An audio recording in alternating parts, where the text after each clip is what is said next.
ce coup d'État a permis aujourd'hui à la société civile de dénoncer tous les mots qui fâchent. Et parmi ces mots, il y a la présidente, l'ex, on peut le dire, parce qu'elle-même n'a pas reconnu qu'elle est l'épouse de Ali Bongo, donc de Sylvia Bongo, qui fait la chronique. Donc c'est grâce à ce coup d'État qu'aujourd'hui, ça se permet de se mettre au travail, réellement au travail, parce qu'il y en a qui pensent que nous sommes là pour simplement assister. Non, nous, la société doit accompagner. C'est une troisième voie, c'est la voie du peuple. Donc l'arrestation de Sylvia Bongo pour nous est une grande satisfaction parce que Sylvia, à travers son positionnement, a tué les Gabonais. Elle a tué notre économie et à travers ce vol aggravé, a ôté la vie à plusieurs Gabonais. Vous imaginez qu'Ascorim, sur le terrain, chaque jour déplore la situation sanitaire de nos compatriotes. Et nous savons que plusieurs complices avec Sylvia Bongo se sont tués longtemps et n'osent même pas reconnaître ça, c'est grave. Parce que les hôpitaux, s'il manque tout à l'hôpital, c'est parce que l'argent n'existe plus. L'argent est détourné, on le sait. Vous allez à la fondation Sylvia Bongo, ne sait pas ce qu'elle fait exactement. Vous avez là-bas des réseaux qui, déjà vu la souffrance des personnes qui allaient se plaindre, on vous demande d'ouvrir un dossier à 50 000 francs. C'est-à-dire la dame, la fondation retient le dossier, mais on vous oriente encore dans un autre canal qui vous demande de payer soit 50 000 francs pour l'ouverture des dossiers. Mais c'était vraiment une fondation des voleurs. On ne sait pas vraiment pour qui se prenait cette fondation. Donc, nous disons qu'aujourd'hui, Ascorim personnellement est satisfait. En tant que citoyenne, je suis satisfaite que Sylvia soit en prison parce qu'elle a participé à la mort de plusieurs Gabonais. Et chaque jour, là tout à l'heure, je viens de recevoir le coup de fil d'une jeune maman qui souffre et qui avait saisi la fondation jusqu'ici, elle qui luttait pour les violences faites aux femmes. Plusieurs femmes meurent dans les hôpitaux, dans les différences de la fondation qui est saisie, mais qui ne réagit pas. Vraiment, et c'était une femme sans cœur.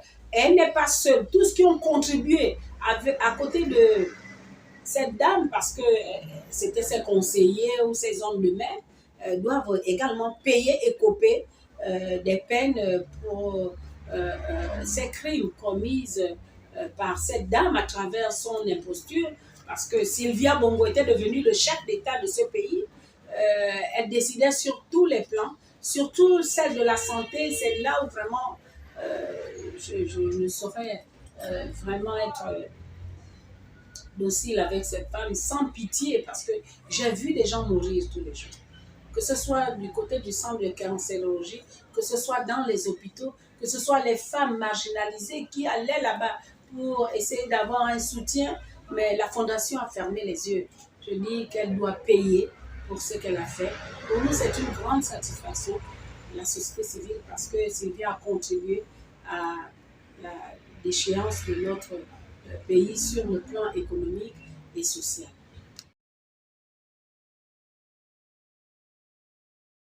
Pour rétablir l'équilibre dans notre pays.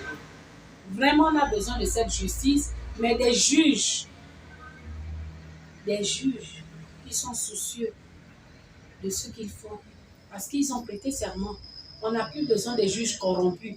Et ça, il y en a, qu'on ne le veuille pas, ils le savent. Leur syndicat montait tout le temps au créneau. Et chaque Gabonais a un dossier pour tel ou tel juge, les mêmes là, parce qu'ils se croyaient protégés par le système. Ils ont pensé avec la GEF et ils ont terminé avec Sylvia Bongo. On les connaît, ces juges-là. Les Gabonais les connaissent. Donc, il faut que le président de la République, pour rétablir l'équilibre rapidement dans notre pays, puisse mettre en place, nommer au poste de responsabilité des juges qui ont la moralité de rendre la justice pour le peuple gabonais et non des juges qui rendent la justice pour leur propre ventre. Ça, on n'en veut plus, mais nous pensons que dans cette transition, on a vraiment besoin que la justice fasse son rôle. Notre plainte, elle est prête, y compris la demande que nous sollicitons pour juger les 4 médecins qui ont délivré un certificat d'aptitude au président Ali Bongo, ils doivent être jugés. Donc, toutes ces plaintes sont prêtes, y compris des plaintes sur plusieurs médecins qui ont tué volontairement des malades dans les hôpitaux. Parce que c'est une complicité. Un médecin, quand tu ne peux pas, tu ne fais pas. La médecine, elle est exacte. Quand tu ne peux pas, tu ne fais pas. Si l'État ne te donne pas les moyens, ne fais pas, ne tue pas les gens. Mais ils ont fait volontairement, ils ont créé des cliniques parallèles pour tuer les Gabonais. Aujourd'hui, la popularisation du peuple gabonais vraiment est, je ne sais pas, à un niveau inacceptable pour un pays à revenu intermédiaire. Il faut que chacun rende des comptes pour que ça fasse école.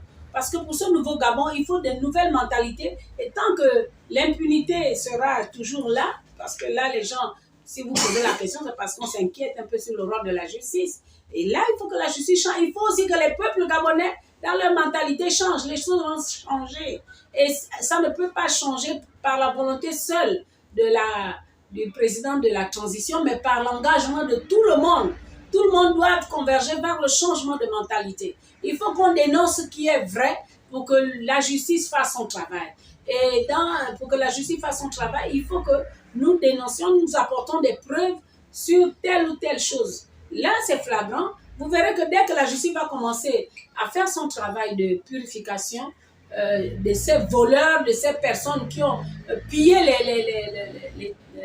l'argent du contribuable, pour ces personnes qui ont tué, parce que là, il y a une affaire de crimes rituels aussi organisés où des dossiers vraiment bien présentés ont été étouffés par certains juges. Ça, c'est inadmissible. Aujourd'hui, les gens n'y croient plus. On ne sait plus si on est dans un état de droit parce que la justice n'a pas fait son travail. Mais nous croyons que si la transition est là, c'est que les choses iront de bon train. On n'y pensait pas. On se disait que par les urnes, on pouvait régler le problème, mais les urnes nous ont prouvé qu'on ne pouvait pas. Et Dieu a permis qu'au moins on ait une transition militaire que nous saluons tous.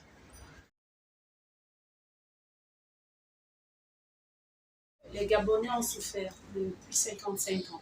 Surtout ces 14 dernières années ont été très très dures à traverser.